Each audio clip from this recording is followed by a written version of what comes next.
జ్యోతి bun Gaye జ్వాల అని ఆ దాసరి సినిమాలాగా అదేదో జరుగుతున్నట్టుగా ఉంది.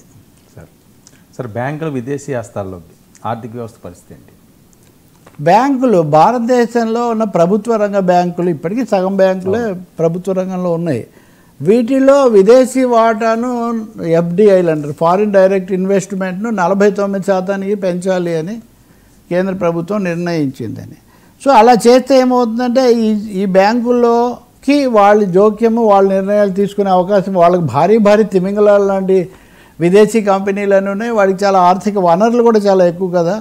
సో ఈ నేపథ్యంలో ఇదే కనుక జరిగితే, మొన్ననే మనం మాట్లాడాము అదానికి ఇప్పుడు ఈ ప్రభుత్వం వచ్చిన తర్వాత ఈ సంస్థలో పెట్టుబడి అన్నది కాస్త బ్యాంకులు అది వరకు ఎల్ఐసి 1.5 లక్షలు అది వరకు పెట్టుబడి పెడితే ఇప్పుడు 15 లక్షల కోట్లు, 1.5 లక్ష నిన్న మాట్లాడాం.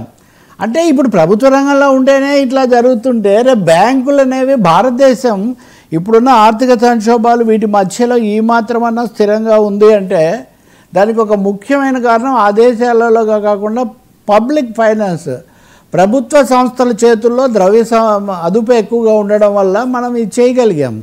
ఇప్పుడు దేశంలో ఈ 12 ప్రభుత్వ రంగ బ్యాంకులు ఉన్నాయి. వీటిలో దాదాపు 172 లక్షల కోట్ల ప్రజల ధనం ఉంది.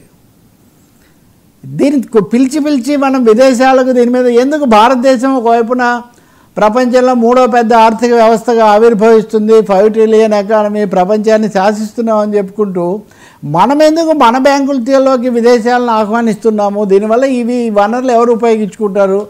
ఎల్ఐసి రెగ్యులేటరీ అథారిటీ ఇవన్నీ ఉంటేనే దాంట్లో నుంచి ప్రైవేట్ బ్యాంకుల్లోకి పోతూ ఉంటే, ఇప్పుడు అచ్చంగా ఇప్పుడు అమెరికాలో సంక్షోభం వచ్చింది 2007లో, ద్రవ్య సంక్షోభం. దేనికి కారణము? అప్పుడు భారతదేశం స్థిరంగా ఉంది.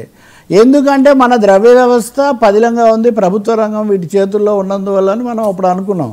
కానీ ఇప్పుడు అమెరికా ఇంకా కొంచెం కల్లోలితంగా ఉంటే మనం పిలిచి ఒకదాని తర్వాత ఒకటి దీన్ని ఎందుకు మోదీ ప్రభుత్వం ఇలా నిర్ణయం తీసుకుంటూ ఉంది అనేది ఒక పెద్ద ప్రశ్నే కాదు, ఇది చాలా ఆందోళన కలిగించే అంశం కూడా. బహుశా కార్పొరేట్లకు ప్రభుత్వానికి అనుకూలత గురించి చాలా ఎక్కువగా చెప్తుంటారు కదా, అందులో ఇది కూడా ఒక అవగాహనలో వాళ్ళ ఒత్తిడి చాలా ఎక్కువగా ఉన్నట్టుంది. Exposing public money to corporates, అందులో foreign corporates, it's very dangerous. దేశ ఆర్థిక సార్వభౌమత్వం పోయిందంటే ఇంకా రాజకీయ సార్వభౌమత్వం అనేదానికి కూడా తర్వాత వాళ్ళు రకరకాలుగా ముప్పు తీసుకొస్తారు చాలా రంగాల్లో. అందుకని దీన్ని అయితే మటుకు కార్మిక సంఘాలు, ఉద్యోగ సంఘాలు, సరే వామపక్షాలు అందరూ కూడా వ్యతిరేకిస్తున్నారు. కానీ ఆ దిశలో ప్రభుత్వం చాలా మొండిగా పోతూ ఉంది. ప్రభుత్వ ప్రసార వ్యవస్థలో కూడా వాళ్ళని అనుమతించాలని మధ్య నిర్ణయించారు. అంటే ఇంకా మనదంటూ దేశానికంటూ ఏమీ, ఒకవైపు దేశభక్తి, నోరు తెరిస్తే దేశభక్తి, భారత్ మాతాకి జై అని అర్చన ఎంత అవసరమో, భారత్ మాత సంపదను కాపాడము, భారత్ మాత చేతులు జారకుండా చూసుకోవటం కూడా అంత అవసరం అన్న అంశాన్ని మనం గుర్తించాల్సింది ఉంది. మన మీడియాలో సహజంగా ఇప్పుడు మీడియా కూడా బడా కార్పొరేట్ల చేతిలో ఉంది కాబట్టి వాళ్ళు కూడా దీన్ని పెద్దగా గ్లోరిఫై చేయరు.